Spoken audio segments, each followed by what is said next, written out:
What's going on YouTube? This is Ross's Reef bringing you an update of the Nuvo Fusion 20-gallon reef tank. I know I just did an update, 4-month, I believe.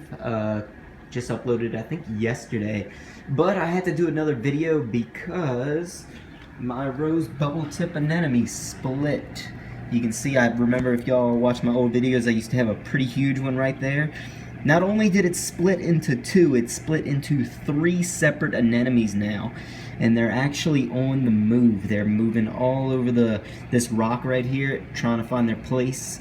I'm not gonna bug them because I've learned that if you move them, they're just gonna keep moving until they're happy, so just let them do their thing, you know.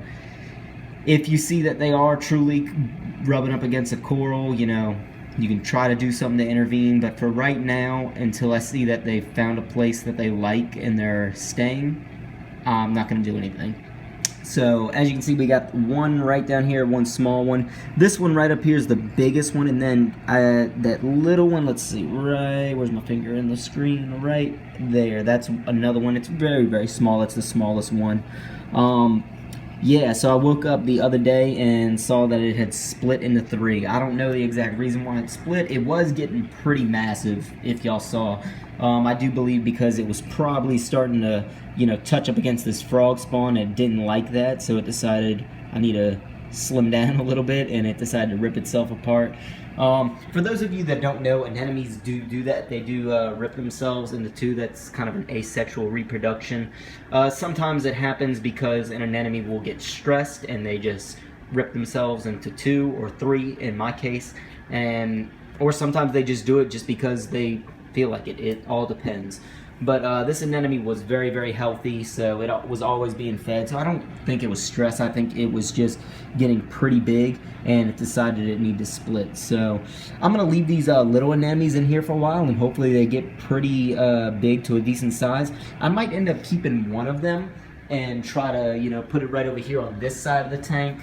Maybe down in this corner right down here, right over here. That would be nice. That way I could have, you know, an anemone on that side of the tank and an anemone on this side of the tank. It'd just be something cool to have, and I might end up selling the 3rd one to get another coral or something in the tank. But yeah, so that's pretty much what I wanted to do this update on.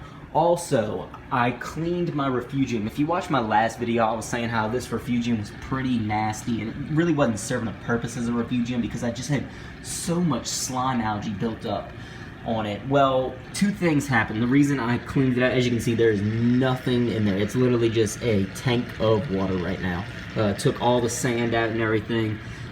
Reason I really decided to just do it is because when I did a water change, you know, I shut down the whole pumps and everything like that, circulation to do the water change, and I plug everything back in. Well, my pump for the, I guess, intake of this, which was a Rio 200, stopped working. And I thought, okay, you know, it's got a lot of calcium built up on it, let me go clean it. And it did have a lot.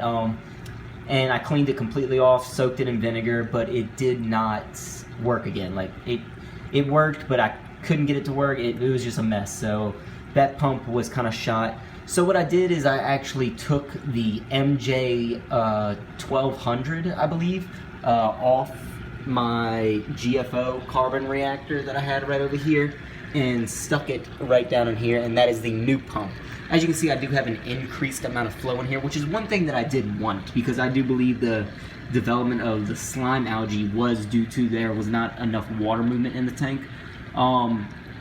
I did have to get a little reducer or whatever for the MJ, because if I were to let it go at full blast, it basically drained all the water in this column all the way down before it had time to refill. It was just that powerful. So it is probably at about half the rate, or it's only running at like 2/3 the power, but it definitely has a lot more flow right there. So hopefully, you know, that will keep the slime algae from developing. I know having this light shine on it right here does develop with the slime algae.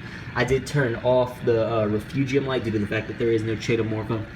I think I'm gonna end up putting some chaeto back in there, maybe in a month or something, and run bare bottom refugium.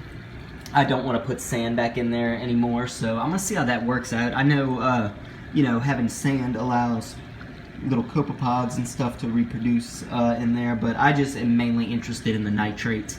and everything. I was interested in copepods when I thought I would have a green mandarin in here, but because I'm no longer having a mandarin, I don't really care about the copepods. This 6-line wrasse, I'm pretty sure, wiped out all the copepods that were in this tank. Luckily, he eats pellets and everything. Let me dose my little fish feeder. He is a eater. He eats like crazy. He already knows. Look at him. Boom. Boom. He knows where the food comes out. He basically eats half of it before any of the other fish even know that it came into the tank. You can see the clown over there. He's normally the second one to get some. And then my little canary blenny, he'll go maybe pick at some. I actually haven't seen him eat yet. I'm not exactly sure what he's eating because I have not seen him eat once. But I mean, he's looking healthy. He's got, still all of his meat on him and everything, and no signs of ick on him or anything like that. So he's doing good.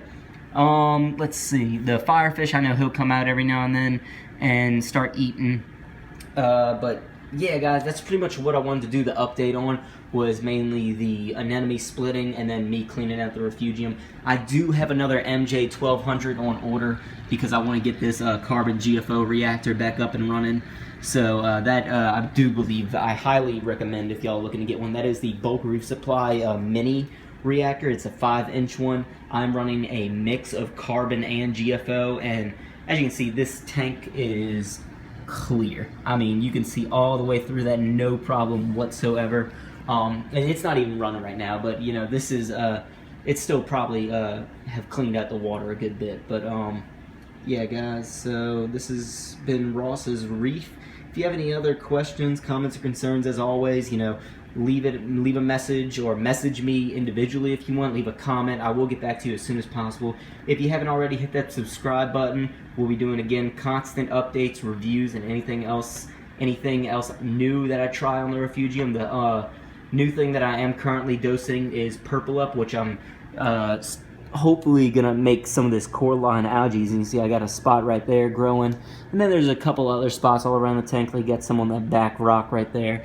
I'm really trying to encourage that coralline algae to grow all over my rock, because that'll really make the tank look really good. So this has been Ross's Reef, guys. I will see y'all later.